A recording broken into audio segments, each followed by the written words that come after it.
आज हम लोग एक नए चैप्टर की शुरुआत करेंगे। उस चैप्टर का नाम है प्रॉफिट एंड लॉस। इस चैप्टर को अंत तक देखना नहीं भूलेंगे और इसमें हम नई नई तकनीक का उपयोग किए हैं और नए तरीके से इसको सॉल्यूशन करने का कोशिश किए हैं। तो सबसे पहले हम लोग प्रॉफिट और लॉस, लाभ और हानि, अगर कोई वस्तु खरीदते हैं और खरीदने के बाद कोई वस्तु बेच देते हैं तो उसमें कितना प्रॉफिट हुआ या कितना लॉस हुआ, इसको हम लोग आज देखेंगे कि किस प्रकार से हम लोग कोई क्वेश्चन को सॉल्व करते हैं। साथ ही इसमें हम लोग ये भी चर्चा करेंगे कि कोई चीज जो है बेचते हैं या खरीदते हैं या न तो लाभ होता है न तो हानि होता है। ऐसा भी हो सकता है कि न तो लाभ होगा न तो हानि होगा। इस तरह का भी क्वेश्चन आपको इसमें मिलेगा। तो हम लोग सबसे पहले एक चीज जान लें। सबसे पहले हम अपना लक्ष्य बना लें कि अगर हमको इस काम को करना है तो किस प्रकार से करना है। सबसे पहले हमको इसके लिए होना चाहिए आस्था। अगर आस्था का मतलब क्या होता है, अगर आस्था अगर रखते हैं कि हमको ये काम कर लेना है, भगवान की पूजा कर लेना है, चाहे वह पूजा आपको जेके जा करके जम्मू कश्मीर में वैष्णो देवी करना हो तो भी हम लोग चले जाते हैं। उसी प्रकार से एकदम अड़े रह करके, सहनशीलता रह करके हम लोग किसी भी परिस्थिति में इस काम को, जो दिया गया टास्क है, उसको आप पूरा कर लेंगे तो आपका काम सफल हो जाएगा। तो आज से हम लोग आज जो है इस टॉपिक में प्रॉफिट एंड लॉस शुरुआत कर रहे हैं। तो सबसे पहला चीज इसमें हम लोग देखेंगे कि सीपी एक आएगा। सीपी को इंग्लिश में हम लोग कॉस्ट प्राइस कहेंगे, क्रय मूल्य कहेंगे। जिस मूल्य पर कोई वस्तु खरीदी जाती है उसे हम लोग क्रय मूल्य कहते हैं और जिस मूल्य पर कोई वस्तु बेची जाती है उसको सेलिंग प्राइस कहते हैं, जिसको हम लोग एसपी कहते हैं। अब यदि हमारा CP is greater than, CP is greater than मतलब खरीदना ज्यादा हुआ बेचना कम हुआ तो हम कोई चीज में लॉस हो जाते हैं। तो लॉस बराबर होता है सीपी माइनस एसपी। उसी तरह से अगर SP is greater than CP मतलब सेलिंग प्राइस ज्यादा हो और सीपी कम हो तो यहाँ पर प्रॉफिट होगा और प्रॉफिट बराबर होता है एसपी माइनस सीपी। अब देखिए हम लोग परसेंटेज प्रॉफिट बराबर फॉर्मूला होता है प्रॉफिट गुना 100 बटा सीपी और परसेंट लॉस बराबर होता है लॉस गुना 100 बटा सीपी। फैक्ट नंबर 1 है आज का कि SP is greater than CP हो तो लाभ होगा। मतलब विक्रय मूल्य जो है क्रय मूल्य से अगर ज्यादा होगा तो लाभ होगा। लाभ बराबर हो जाएगा एसपी माइनस सीपी और प्रतिशत लाभ बराबर हो जाएगा लाभ गुना 100 बटा क्रय मूल्य। एग्जाम्पल है, एक व्यक्ति 25 रुपया में खिलौना खरीदा। इसका मतलब सीपी बराबर आपका हो जाएगा 25 रुपया।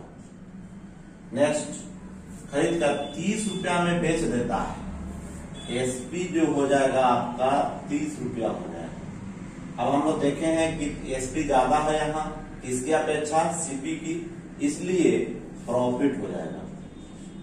प्रॉफिट बराबर हो जाएगा आपका एसपी माइनस सीपी। ये आपका 30 माइनस 25 हो जाएगा। इसमें आ जाएगा 5 रुपया आ जाएगा। अब आपको प्रतिशत लाभ निकालना है तो परसेंटेज प्रॉफिट, इसी को हम लोग लाभ कहते हैं। तो लाभ गुना 100 हो जाएगा और बटा आपका क्रय मूल्य हो जाएगा, जिसको हम लोग सीपी कहेंगे। क्रय मूल्य जिसको हम लोग सीपी कहेंगे। लाभ कितना है सर? 5 गुना 100 बटा 25। ये 5, ये 20 बचे 100, ये आपका 20% आ गया। उसी प्रकार से है दूसरा टाइप का आपको मिलेगा CP is greater than SP. अगर कॉस्ट प्राइस बड़ा होगा सेलिंग प्राइस से तो हानि होगा, और हानि बराबर सीपी माइनस एसपी होगा, और प्रतिशत हानि बराबर हो जाएगा हानि गुना 100 बटा क्रय या सीपी कहते हैं। एग्जाम्पल, एक बच्चा 25 रुपया में एक कलम खरीद कर, मतलब सीपी बराबर आपका हो गया 25 रुपया, उसे 20 रुपया में बेच दिया, एसपी बराबर आपका हो जाएगा 20 रुपया। अब आपका लॉस हो जाएगा यहाँ, तो लॉस बराबर सीपी माइनस एसपी, तो ये आपका हो जाएगा 25 माइनस 20 बराबर हो जाएगा 5। अब हम लोग परसेंटेज लॉस बराबर हो जाएगा लॉस गुना 100 बटा सीपी। सीपी आपका है, सॉरी लॉस आपका 5 है गुना 100 बटा सीपी आपका है 25। ये 5 बचे 25 और 20 बचे 100, ये आपका 20% हुआ। अब हम लोग क्या करें कि लाभ एवं हानि की तीसरा नंबर, ये टाइप नंबर तीसरा आ गया कि लाभ एवं हानि की स्थिति में विक्रय मूल्य निकालना हो। टाइप नंबर 1, इसमें यदि किसी 100 रुपया की वस्तु को 22% के लाभ पर बेचा जाता है तो विक्रय मूल्य बराबर 100 प्लस 22 गुना x बटा 100। कहने का मतलब है कि जितना प्रतिशत रहेगा उसको जोड़ देंगे और उसके क्रय मूल्य से गुना कर देंगे और 100 से भाग दे देंगे। 450 रुपए की वस्तु कितना में बेचा जाए ताकि 10% का लाभ होगा, तो हम लोग क्या करेंगे, इसको एसपी निकालना है, तो एसपी बराबर हो जाएगा आपका 450 गुना 110 बटा आपका 100। 0 से 0, ये 0 से ये 0 कर देंगे मल्टीप्लाई, 11 पचे 55, 11 जो के 44 और 5 49, यही आपका आंसर हो जाएगा। नेक्स्ट, इसी का टाइप दूसरा है, यदि 1 रुपया की वस्तु को 22% का हानि में बेचा जाए तो विक्रय मूल्य बराबर हो जाएगा 100 माइनस 22, मतलब जितना प्रतिशत रहेगा उसको माइनस कर देंगे और क्रय मूल्य को गुना कर देंगे और 100 से भाग दे देंगे। नेक्स्ट एग्जांपल है, कोई व्यक्ति 560 रुपया की एक साइकिल खरीदता है, इसे वह कितना में बेचे ताकि 10% का हानि। तो सॉल्यूशन हम लोग करेंगे यहां सर कि सबसे पहले हमारा सीपी कितना दिया हुआ देख देते हैं, 560। उसके बाद आपका एसपी निकालना है, तो एसपी बराबर फॉर्मूला होता है, पहले प्रतिशत को घटा देते हैं, तो 100 माइनस 10 और सीपी को लिख देते हैं 560 और बटा कितना हो जाएगा 100। अब कितना आ जाएगा 90 गुना 560 बटा 100, काट देते हैं, इसे ही कट जाएगा 6 9 54, 9 5 45 और 5 50, ये 504, यही आपका ये आपका जब वस्तु का विक्रय मूल्य निकालना होगा तब। अब है टाइप नंबर 4, लाभ एवं हानि की स्थिति में क्रय मूल्य निकालना हो। लाभ एवं हानि की स्थिति में क्या निकालना हो, क्रय मूल्य अर्थात सीपी। तो इसका केस नंबर फर्स्ट है, किसी वस्तु को 100 रुपया में बेचने पर 22% का लाभ होता है तो क्रय मूल्य बराबर 100 बटा 100 प्लस 22 इंटू एक्स। एग्जाम्पल है सर, 600 रुपया में किसी वस्तु को बेचने पर 20% का लाभ होता है तो वस्तु का क्रय मूल्य क्या है। तो हम लोग क्या करेंगे, सीपी निकालने के लिए सबसे पहले 100 बटा जितना लाभ रहेगा जोड़ देंगे, तो 100 प्लस 20 और क्रय मूल्य को यहाँ गुना कर देंगे, वो है 600। ये आपका आ गया 600 गुना 600 बटा 120, ये 5 मरतबे कट जाएगा सर, ये हो जाएगा 500 रुपया। तो सीपी कितना आ गया? 500। नेक्स्ट इसी का टाइप है दूसरा, क्रैमुल स्थित क्रैमुल निकालना हो जब हानि रहे। किसी वस्तु को 1 रुपया में बेचने पर यदि 22% की हानि होती है तो क्रैमुल बराबर हो जाएगा 100 बटा 100 माइनस 22 गुना x। अर्थात हम लोग ये आपका क्रैमुल जब आपका किस स्थिति में, जब हमारा आपका प्रतिशत हानि दिया हुआ रहेगा तब क्रैमुल निकालना है। किसी वस्तु को 300 रुपया में बेचने पर 25% की हानि होती है तो वस्तु का क्रैमुल, तो क्रैमुल निकालने के लिए फॉर्मूला है सर, सॉल्यूशन लिखेंगे। क्रैमुल निकालने का फॉर्मूला है, क्रैमुल बराबर होगा 100 बटा 100 माइनस 25 गुना 300, ये हो जाएगा 100 बटा 75 गुना 300, ये 4 मरतबे कट जाएगा, ये आपका 400 आंसर। नेक्स्ट टाइप है आपका कि किसी वस्तु को 1 रुपया में बेचने पर 22% की हानि होती है तो Z% लाभ पर बेचने पर विक्रय मूल्य बराबर 100 प्लस Z बटा 100 माइनस 22 गुना x। कहने का मतलब है जिसको निकालना रहेगा ऊपर जोड़ देंगे और जो पहले दिया हुआ रहेगा उसको नीचे बटा में कर देंगे। फॉर एग्जाम्पल, किसी वस्तु को 480 रुपया में बेचने पर 20% की हानि होती है तो उसे कितना में बेचा जाए ताकि 30% का लाभ हो। तो हम लोग सॉल्यूशन करेंगे, बताया गया है कि नीचे वाला को पहले करेंगे हम लोग काम। तो विक्रय मूल्य बराबर हो जाएगा आपका सर 100 प्लस 30 बटा, ये आपको नीचे कर देना है तो 100 माइनस 20 और गुना आपका 480, ये 130 गुना 480 बटा 80, ये आपका 6 मरतबे, ये आपका 780 रुपया हो गया आंसर। उसी प्रकार से नेक्स्ट दूसरा टाइप है, किसी वस्तु को 1 रुपया में बेचने पर 22% लाभ होता है तो Z% हानि पर बेचने के लिए विक्रय मूल्य बराबर 100 माइनस Z बटा 100 प्लस 22 गुना x। कहने का मतलब जो निकालना रहेगा ऊपर कर देंगे और जो पहले दिया हुआ उसको बटा में कर देंगे और जो आपका विक्रय मूल्य पहले दिया हुआ था उसको गुना कर देंगे। फॉर एग्जाम्पल, किसी वस्तु को 375 रुपया में बेचने पर 25% का लाभ होता है तो उसे कितना में बेचा जाए ताकि 20% की हानि हो। तो नीचे वाला ऊपर कर देना, ऊपर वाला नीचे कर देना। सॉल्यूशन में यही करना है, हम लोग कुछ नहीं करना है।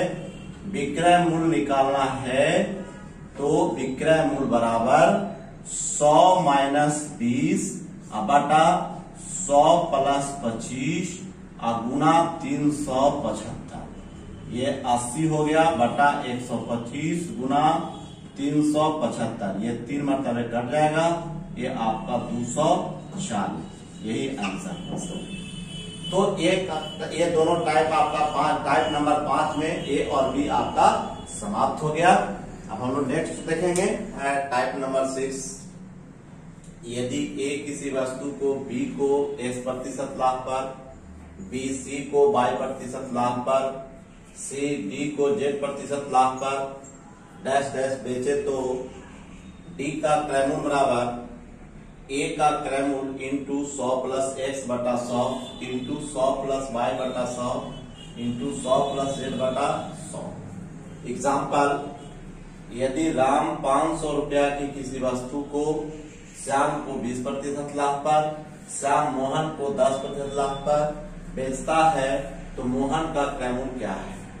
तो मोहन का क्रय मूल्य बराबर निकालने के लिए, मोहन का क्रय मूल्य निकालने के लिए हमको सबसे पहले राम का क्रय मूल्य तो कितना है 500, कितना लाभ हुआ 20% तो 120 बटा 100 में 20 जोड़ देंगे तो 120 हो जाएगा, गुना फिर श्याम मोहन को 10%, मतलब 100 में फिर 10 जोड़ देंगे तो 110 बटा कितना हो जाएगा 100।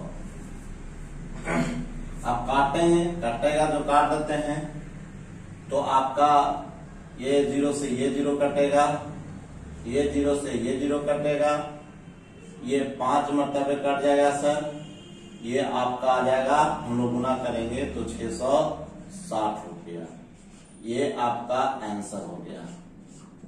उसी प्रकार से छठा का बी नंबर है, कहता है कि ऊपर दी गई जो था, अब ए का क्रयमूल इसी का निकालना रहेगा तो हम लोग डी का क्रयमूल लिखेंगे, गुना उसको उलट देंगे, 100 बटा 100 प्लस x करेंगे, गुना 100 बटा 100 प्लस y करेंगे, गुना 100 बटा 100 प्लस z करेंगे। एग्जाम्पल, यदि राम किसी वस्तु को 20% लाभ पर श्याम उसे 10% लाभ पर मोहन को बेचता है, यदि मोहन का क्रय मूल्य 660 रुपया है तो राम का क्रय मूल्य क्या होगा। अंतिम दिया हुआ है तो हमको शुरुआत वाला निकालना है, अर्थात हमको राम का क्रय मूल्य निकालना है।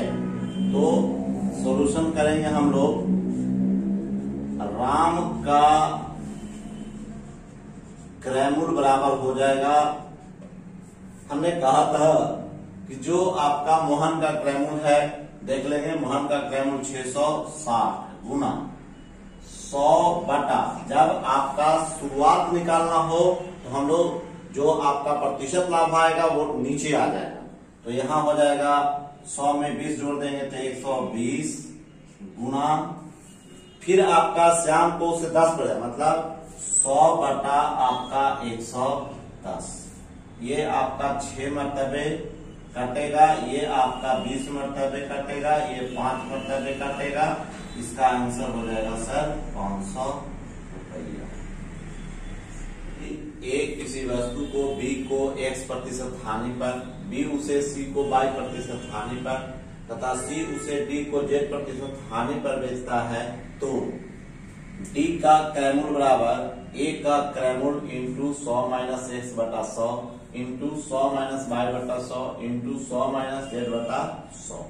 लेकिन अगर ए का क्रय मूल्य निकालना होगा तो डी का क्रय मूल्य गुना 100 बटा 100 माइनस ए इंटू 100 बटा 100 माइनस y इंटू 100 बटा 100 माइनस जे। मतलब अगर शुरू वाला निकालना होगा तो उलट देंगे और अंतिम वाला निकालना होगा तो सीधा हम लोग प्रतिशत से मल्टीप्लाई करें। जैसे राम 500 रुपया की वस्तु को किसी वस्तु को श्याम को 20% हानि पर, श्याम उसे मोहन को 25% हानि पर तथा मोहन उसे रहीम को 10% हानि पर बेचता है, तो रहीम का क्रय मूल्य क्या है, तो अंतिम वाला निकालना है, इसलिए रहीम का क्रय मूल्य बराबर हो जाएगा आपका, ए का क्रय मूल्य देख लेंगे 500 है, इंटू प्रतिशत घटा देंगे तो 100 माइनस 20 कर देंगे बटा 100 लिख देंगे, इंटू 100 माइनस 25 लिख देंगे बटा 100 लिखेंगे, इंटू 100 माइनस 10 लिखेंगे बटा 100 करेंगे। अब हो जाएगा आपका सर 500 गुना 80 बटा 100 गुना 75 बटा 100 गुना 90 बटा 100। अब क्या करेंगे, कटेगा तो काट देंगे। अब हमारा ये 20 मरतबे कटेगा सर, ये 20 चौके 80 हो जाएगा और ये आपका 25 से कट जाएगा, 25 दिए 75 हो जाएगा, ये आपका 270 रुपया आ जाएगा सर। यही आपका आंसर। नेक्स्ट टाइप नंबर 8 है, अगर दो वस्तुओं का क्रय मूल्य समान हो तथा एक वस्तु को बेचने पर x% लाभ तथा दूसरे पर x% हानि हो तो पूरे सौदे में न तो लाभ होगा और न हानि होगा। कब? ये जब दोनों का क्रय मूल्य समान होगा और जितना प्रतिशत लाभ में बेचा जा रहा है उतना प्रतिशत में दूसरी वस्तु को हानि में बेचा जाएगा, तो वह वस्तु में कोई प्रॉफिट कोई लॉस नहीं होगा, no profit no loss. For example, एक दुकानदार दो वस्तुओं 800 रुपए प्रति वस्तु की दर से खरीदा, एक वस्तु पर 25% लाभ एवं दूसरे पर 25% हानि हुई, तो पूरे सौदे में उसे कितना प्रतिशत लाभ या हानि हुई। तो इसका पहले ही हम लोग बता दिए कि वस्तु का क्रय मूल्य बराबर रहेगा, ना तो कोई लाभ होगा और ना कोई हानि। नेक्स्ट टाइप नंबर आपका 9 है सर। यदि किसी वस्तु को एक बार बेचा जाए और पुनः उसे खरीदा जाए तो, फॉर एग्जाम्पल, एक विक्रेता 1800 रुपया में एक घड़ी खरीदकर 20% लाभ पर बेच देता है, पुनः ग्राहक उसे 10% हानि पर विक्रेता को वापस लौटा देता है, तो उसे क्रय मूल्य में कितना प्रतिशत का लाभ या हानि हुआ। तो हम लोग क्या करेंगे, एक फॉर्मूला है R2। R2 किसको कहेंगे, तो R2 लाभ वाला को कहेंगे, जो दूसरा लाभ या हानि रहेगा उसको कहते हैं। और R1 जो है पहला लाभ या हानि रहेगा उसको कहेंगे। और इसमें लाभ भी होगा, तो हम लोग क्या करेंगे, R2 10 है अब गुना लाभ है तो जुड़ जाएगा 120, अब बटा कितना हो जाएगा 100, काट देंगे, ये काट देंगे, अर्थात 12% का लाभ हो जाएगा। यही आपका आंसर है।